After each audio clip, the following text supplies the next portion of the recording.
Hola, bienvenidos una vez más aquí a Relatos en la Ventana. El autor que traigo hoy yo creo que no necesita mayor presentación, es uno de los nombres más reconocibles de la literatura argentina actual, al menos internacionalmente. Se trata de César Aira.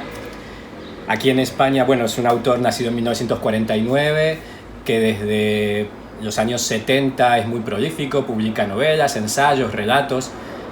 Allí en Argentina en distintas editoriales, incluso hay unas muy independientes y en tiradas muy cortas. Y aquí en España gran parte de su obra está disponible en literatura Random House o literatura Mondadori, que ha cambiado su denominación en los últimos años.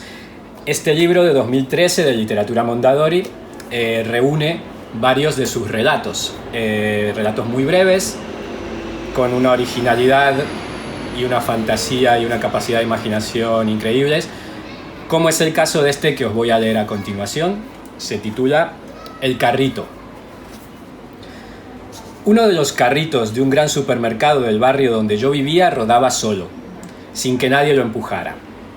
Era un carrito igual que todos los otros, de alambre grueso, con 4 rueditas de goma, las de adelante un poco más juntas que las de atrás, lo que le daba su forma característica, y un caño cubierto de plástico rojo brillante desde el que se lo manejaba. En nada se lo habría podido distinguir entre los 200 carritos del supermercado, que era enorme, el más grande del barrio y el más concurrido. Pero el que digo era el único que se movía por sí mismo. Lo hacía con infinita discreción. En el vértigo que dominaba el establecimiento desde que abría hasta que cerraba, y no hablemos de las horas pico, su movimiento pasaba inadvertido. Lo usaban como a todos los demás. Lo cargaban de comida, bebidas y artículos de limpieza, lo descargaban en las cajas, lo empujaban deprisa de góndola en góndola, y si en algún momento lo soltaban y lo veían deslizarse 1 milímetro o 2, creían que era por la inercia. Solamente de noche, en la calma tan extraña de ese lugar atareadísimo, se hacía perceptible el prodigio, pero no había nadie para admirarlo. Apenas si de vez en cuando algún repositor de los que empezaban su trabajo al amanecer se sorprendía de encontrarlo perdido allá en el fondo, junto a la ladera de los supercongelados o entre las oscuras estanterías de los vinos. Y suponían, naturalmente, que se lo habían dejado olvidado allí la noche anterior. El establecimiento era tan grande y laberíntico que ese olvido no habría tenido nada de raro. Si al encontrarlo lo veían avanzar y si notaban el avance, que era tan poco notable como el de un minutero de un reloj, se lo explicaban pensando en un desnivel del piso o en una corriente de aire. En realidad, el carrito se había pasado la noche dando vueltas por los pasillos entre las góndolas, lento y silencioso como un astro, sin tropezar nunca y sin detenerse.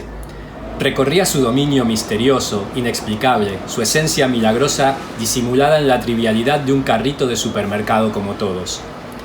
Tanto los empleados como los clientes estaban demasiado ocupados para apreciar este fenómeno secreto que por lo demás no afectaba a nadie ni a nada. Yo fui el único en descubrirlo, creo. O más bien, estoy seguro. La atención es un bien escaso entre los humanos y en este asunto se necesitaba mucha. No se lo dije a nadie porque se parecía demasiado a una de esas fantasías que se me suelen ocurrir que me han hecho fama de loco. De tantos años de ir a hacer las compras a ese lugar, aprendí a reconocerlo, a mi carrito, por una pequeña muesca que tenía en la barra. Salvo que no tenía que mirar la muesca, porque ya de lejos algo me indicaba que era él. Un soplo de alegría y confianza me recorría al identificarlo. Lo consideraba una especie de amigo, un objeto amigo quizás, porque en la naturaleza inerte de la cosa, el carrito había incorporado ese temblor mínimo de vida, a partir del cual todas las fantasías se hacían posibles. Quizás en un rincón de mi subconsciente le estaba agradecido por su diferencia con todos los demás carritos del mundo civilizado y por habérmela revelado a mí y a nadie más. Me gustaba imaginármelo en la soledad y el silencio de la medianoche, rodando lentísimo en la penumbra como un pequeño barco agujereado que partía en busca de aventuras, de conocimiento, de amor, ¿por qué no? Pero ¿qué iba a encontrar en ese banal paisaje que era todo su mundo de lácteos y verduras y fideos y gaseosas y latas de arvejas? Y aún así no perdía la esperanza y reanudaba sus navegaciones, o mejor dicho, no las interrumpía nunca, como el que sabe que todo es en vano y aún así insiste. Insiste porque confía en la transformación de la vulgaridad cotidiana en sueño y portento. Creo que me identificaba con él, y creo que por esa identificación lo había descubierto. Es paradójico, pero yo que me siento tan lejos y tan distinto de mis colegas escritores, me sentía cerca de un carrito de supermercado. Hasta nuestras perspectivas técnicas se parecían, el avance imperceptible que lleva lejos, la restricción a un horizonte limitado, la temática urbana. Él lo hacía mejor, era más secreto, más radical, más desinteresado. Con estos antecedentes, podrá imaginarse mi sorpresa cuando lo oí hablar. O para ser más preciso, cuando oí lo que dijo.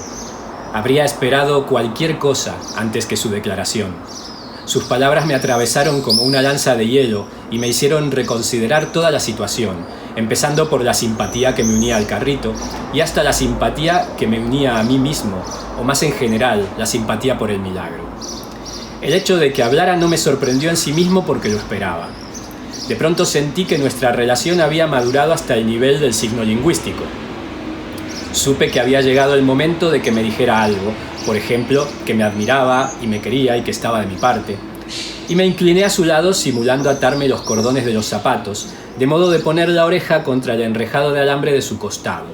Y entonces pude oír su voz, en un susurro que venía del reverso del mundo, y aún así sonaba perfectamente claro y articulado.